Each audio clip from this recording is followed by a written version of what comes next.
Alors bonjour à tous et bienvenue dans cette nouvelle vidéo. Donc aujourd'hui nous allons voir comment bien choisir son travail. Donc effectivement beaucoup de personnes ont des soucis pour savoir comment ils doivent faire pour choisir un travail et la plupart des gens malheureusement ne choisissent qu'en fonction des besoins financiers qu'ils ont. Alors effectivement c'est important. Ce qui est important c'est de savoir quels sont nos besoins effectivement à ce moment-là. Nous n'avons pas tous les mêmes besoins. Donc c'est pas toujours intéressant justement de comparer avec les voisins, de comparer avec vos amis, de comparer avec vos cousins, que sais-je, une partie de votre famille qui vous dirait prends plutôt ce travail-là plutôt que celui-là. En réalité, c'est à vous à le choisir et je vais vous expliquer pourquoi. Effectivement, nous avons tous des besoins qui nous sont propres et ils ne sont pas tous les mêmes en fonction de l'étape de nos vies dans lesquelles on est. Donc en fait, à certains moments, vous pourriez tout à fait vous orienter vers un travail et tout à fait à un autre moment vers un autre. Mais qu'est-ce qui vous motive? C'est la question. Donc il faut penser qu'un travail, effectivement, ce n'est pas à choisir n'importe comment. Pourquoi? Parce que vous alliez passer pas mal de temps. Comme vous alliez passer pas mal de temps, forcément c'est mieux d'être épanoui dans son travail. Et de plus en plus, on voit des personnes qui se disent ok, il faut travailler, je vais prendre n'importe quoi, ce qui se présente, la première chose, c'est bon, ce sera comme ça. Alors qu'en réalité, si vous n'accordez pas ça en fonction de vos besoins, où va être votre épanouissement dans le travail? C'est ultra important d'être épanoui au travail parce que ça a un impact sur votre vie sociale, sur votre vie familiale, sur votre bien-être personnel aussi et sur votre évolution personnelle. Donc ça veut dire qu'un travail ne se choisit pas n'importe comment, contrairement à ce que beaucoup de personnes font. Il faut quand même évaluer un minimum pourquoi vous allez vers tel ou tel boulot. Alors ça ne veut pas dire que nécessairement ce que vous aurez imaginé sera effectivement ce que vous aurez comme travail à faire, etc. Il y a effectivement toute une série de choses que vous ne pourriez pas savoir à l'avance. On va vous dire voilà, il faut tel profil, on va vous dire voilà, ce sera pour faire telle tâche et le jour venu, peut-être au début vous allez faire telle tâche, puis ça va évoluer et vous allez vous retrouver dans quelque chose de complètement différent. Faut savoir que c'est quand même assez courant au final, que le boulot ça évolue aussi, c'est quelque chose de vivant, quelque chose de dynamique et en fait pas du tout quelque chose de statique comme on pourrait le croire. Donc ça veut dire aussi qu'à certaines périodes ce boulot pourrait vous plaire et peut-être à certaines autres périodes vous aurez des difficultés à y vivre, à y aller, etc. Parce que peut-être les conditions de travail auront changé ou parce que vos collègues seront différents ou pour X raisons en fait le travail peut se modifier en cours de route tout simplement. Donc ça veut dire qu'à certains moments il faut aussi réévaluer ses besoins. Est-ce que c'est toujours en accord avec ce que je suis, avec effectivement ma morale surtout, pour ne pas se retrouver dans un état où vous êtes en train de faire quelque chose qui ne vous correspond plus, qui n'a pas de sens pour vous. Donc c'est effectivement important, surtout pour les surdoués, de trouver du sens dans ce qu'ils font et donc un travail ne se choisit pas n'importe comment. Première chose à évaluer, c'est quels sont vos besoins. Là où vous en êtes, si vous n'avez jamais travaillé, peut-être que vous aurez envie d'avoir justement une expérience professionnelle dans tel ou tel domaine. Pourquoi avez-vous choisi tel ou tel domaine? En fonction de qui vous êtes. Les premiers boulots que j'ai fait, moi, c'était plutôt des trucs très sociaux, très dans le contact parce que j'avais besoin de ça. Je me rendais compte qu'il fallait un petit peu aussi que je sorte de ma coquille et que donc j'apprenne à être un petit peu plus sociable. Du coup j'ai choisi des boulots dans lesquels il fallait être en relation avec pas mal de clients, avec pas mal de personnes aussi autour comme collègues, etc.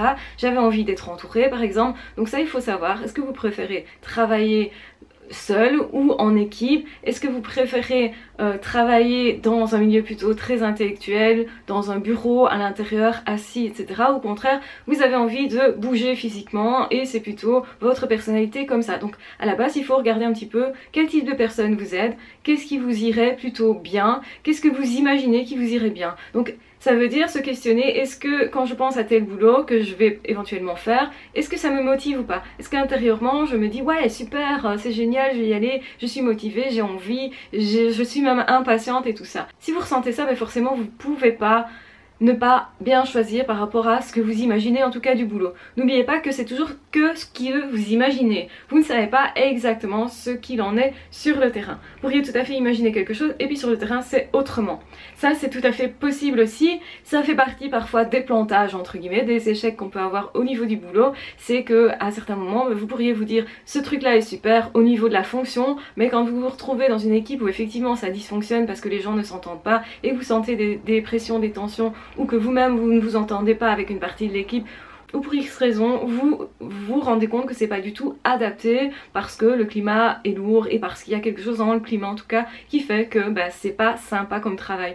Donc ça on ne peut pas toujours nécessairement tout imaginer et non plus tout prévoir. C'est tout à fait normal. Mais si vous prenez en compte vos besoins, qui sont peut-être justement les besoins que vous avez à ce moment-là, quels sont vos besoins? Est-ce que ce sont des besoins financiers? Certainement ça va jouer, sinon à mon avis, sinon vous ne seriez pas très motivé à travailler. Je pense que quand même il y a toujours un facteur financier qui va jouer, quel que soit le travail qu'on va choisir. Ensuite, qu'est-ce que vous voulez apprendre? Est-ce que dans ce job-là, vous allez apprendre quelque chose? Est-ce que pour vous, c'est important éventuellement pour votre vie future? Est-ce que professionnellement, vous allez imaginer qu'une fois que vous aurez ce boulot-là, vous aurez aussi un acquis? Parce qu'effectivement, les acquis, les connaissances, eh bien tout ça, on les garde toute notre vie. Ça peut être des connaissances techniques, ça peut être des connaissances intellectuelles, ça peut être aussi la connaissance de soi, de son corps, de comment on réagit dans telle ou telle situation, comment on réagit par exemple face au stress. Donc ça permet de toute façon de se connaître. Un boulot n'est pas donc à choisir à la légère parce qu'il va révéler une partie de vous. Quelle partie de vous est-ce que vous voudriez voir à l'action? Quelle partie de vous est-ce que vous voulez tester? Et aussi, c'est différent de coacher une équipe que de rentrer comme ouvrier dans une équipe, etc. C'est vraiment complètement différent. L'emplacement dans lequel vous allez vous retrouver dans l'équipe en question est aussi assez significatif et n'est pas toujours à mettre d'ailleurs en rapport avec votre diplôme. Vous pourriez tout à fait postuler pour un poste qui ne correspond pas du tout aux études que vous avez faites et peut-être que c'est fait exprès aussi parce que vous avez envie de connaître tel domaine, parce que vous trouvez que justement il faut aussi connaître un petit peu d'autres métiers pour comprendre plein de choses.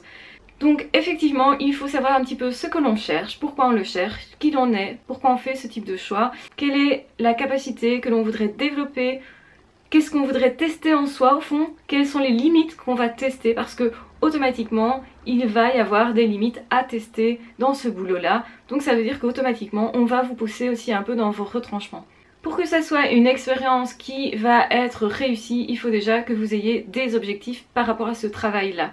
Si vous y allez déjà en vous disant « Oh, ça c'est vraiment un truc que nourricier, ça va me servir jusqu'à gagner de l'argent, je vais rien y apprendre, ça va certainement être emmerdant et tout ça », pourquoi allez-vous dans ce travail tout simplement?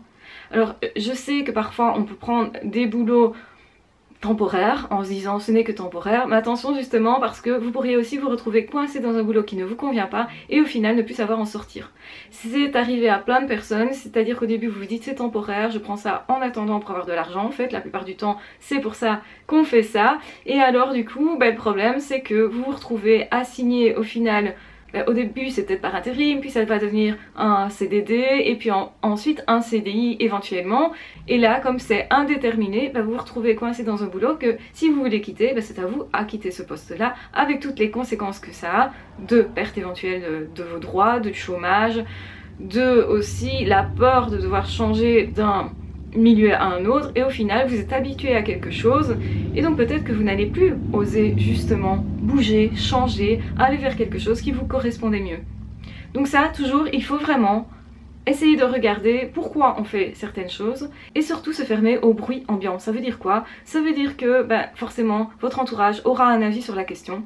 Il est très probable qu'on vous dise ne fais pas ça, fais plutôt ça, choisis plutôt ça, ça vous correspond mieux, ou tout simplement parce que tu as fait telle étude, il faut que tu restes dans ton domaine, alors que pas forcément, peut-être que au fond vous avez autre chose à apprendre dans un autre domaine et que si vous avez cette chance là de pouvoir changer, switcher de domaine, ça peut être intéressant pour vous au niveau des connaissances, au niveau justement des connaissances de vous-même aussi, pour vous tester et pour apprendre de nouvelles choses, pour vous développer et peut-être que vous avez un autre objectif. Donc en fait les autres ne peuvent pas choisir pour vous, c'est un peu comme choisir un amoureux, on peut pas le faire pour vous. Pourquoi? Parce que c'est vous la personne qui vous connaissez le mieux en réalité, les autres ne vous connaissent jamais de l'intérieur, donc du coup ils ne voient jamais que des apparences, que des parties de vous en réalité, et donc vous peut-être aussi, vous ne connaissez pas toutes les parties de vous-même.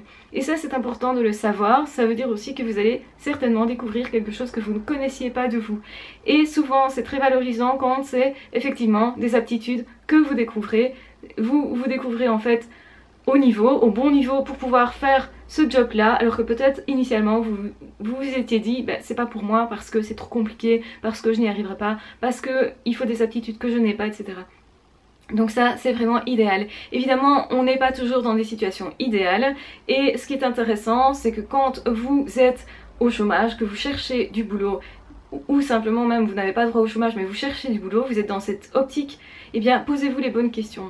N'ayez pas peur de vous poser des questions, n'ayez pas peur d'avoir confiance en vous aussi. Beaucoup de personnes ne se font pas engager simplement parce qu'ils doutent d'eux-mêmes, et donc ça veut dire qu'alors devant un employeur vous allez plutôt marquer vos points faibles, vous n'allez pas renforcer vos points forts, ou alors vous allez en faire trop si vraiment c'est quelque chose qui vous irait à merveille mais vous avez peur de ne pas l'avoir. Alors à ce moment là vous allez vous vendre tellement trop que ça va paraître faux et du coup la personne va se méfier de vous. Essayez d'être toujours le plus naturel possible en entretien et surtout ayez confiance en vos capacités. Donc c'est important de les connaître et de les connaître bien. Vous en avez même si vous n'avez jamais travaillé dans rien du tout. Si vous êtes étudiant, ben vous en avez forcément. Ça veut dire que effectivement vous avez toujours des capacités. Vous pouvez toujours dire que vous avez des capacités par exemple d'apprentissage, des capacités de gérer votre stress. Ce sont des choses qu'on peut apprendre dans plein de domaines autres que le travail. Donc vous restez quand même la personne que vous êtes dans votre vie aussi. Donc ça veut dire quoi? Ça veut dire que même si vous êtes dans un milieu au niveau du travail, vous restez quand même la même personne que ce que vous êtes dans un autre milieu. Donc ça veut dire que votre personnalité reste quand même la même, que effectivement même si vous savez vous adapter, vous allez vous présenter certainement d'une façon un petit peu différente au boulot que dans la vie privée, ce qui est tout à fait normal, et bien ça veut dire quand même que vous aurez plus ou moins quelqu'un qui va être proche, que ce soit dans la vie privée ou dans le travail. Vous pourriez pas être super extraverti dans un domaine et super introverti dans l'autre, ou alors c'est qu'il y a un problème au niveau de l'ambiance et que vous n'osez pas être vous. Donc moi de toute façon je vous recommande plutôt d'être vous, d'essayer d'être vous, et si c'est pas possible, si vous sentez qu'il y a vraiment une friction qui est importante, que ce boulot ne vous convient pas, je vous recommande plutôt d'essayer de sortir de ce travail là, de trouver un autre travail, de trouver une autre voie et surtout de trouver la vôtre, de vous dire ok moi je fonctionne comme ça ou j'ai besoin de ça. Si ça ne correspond pas à mes besoins, essayez soit de vous faire virer en étant chiant tout simplement, ou bien prenez les choses en main et partez. Si vous avez trouvé autre chose derrière ou si vous vous lancez comme indépendant, eh bien tout ça est possible et on a beaucoup plus de possibles que ce qu'on croit. Beaucoup de personnes ont peur de quitter un boulot justement parce qu'ils ont peur des conséquences souvent financières, mais je pense que la plupart des gens, il y a beaucoup de personnes en fait qui se débrouillent très bien dans des situations assez extrêmes et souvent on a tendance à ne pas voir ces attitudes réelles quand on est en situation de stress, quand on est dans une situation qui ne nous convient pas, on a peur de partir justement parce qu'on a des peurs et ce sont ces peurs là qui vont prendre le dessus et qui vont nous faire dire non tu ne peux pas, ce n'est pas possible pour toi, non ça va être trop compliqué, ça va être trop angoissant, je vais pas arriver à gérer, etc. Et en fait vous avez peur en fait de ne pas rebondir, mais beaucoup de personnes rebondissent et plutôt bien et plutôt rapidement.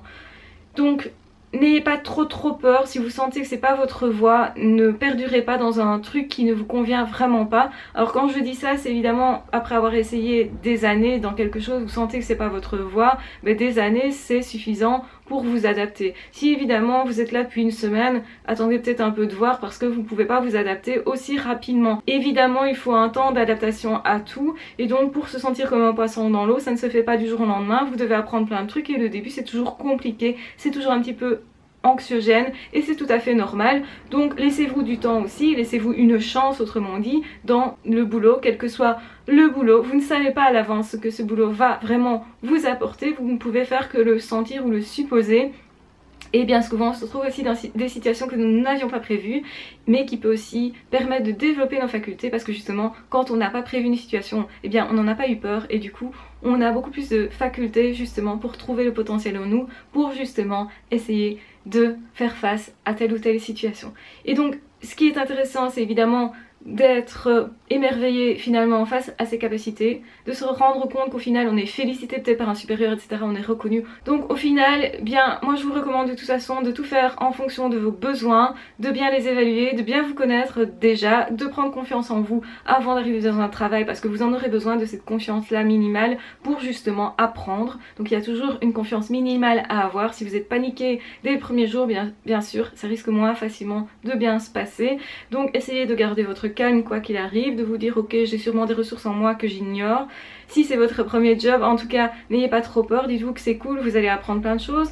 Et au final c'est à vous à évaluer si oui ou non c'est un travail qui vous convient. N'écoutez pas simplement votre entourage parce que c'est ce qui se fait d'habitude dans votre famille, dans votre milieu ou que sais-je d'autre. N'écoutez que votre voix intérieure parce qu'elle saura vous guider vraiment sur le bon choix pour vous, quel est le bon travail pour vous.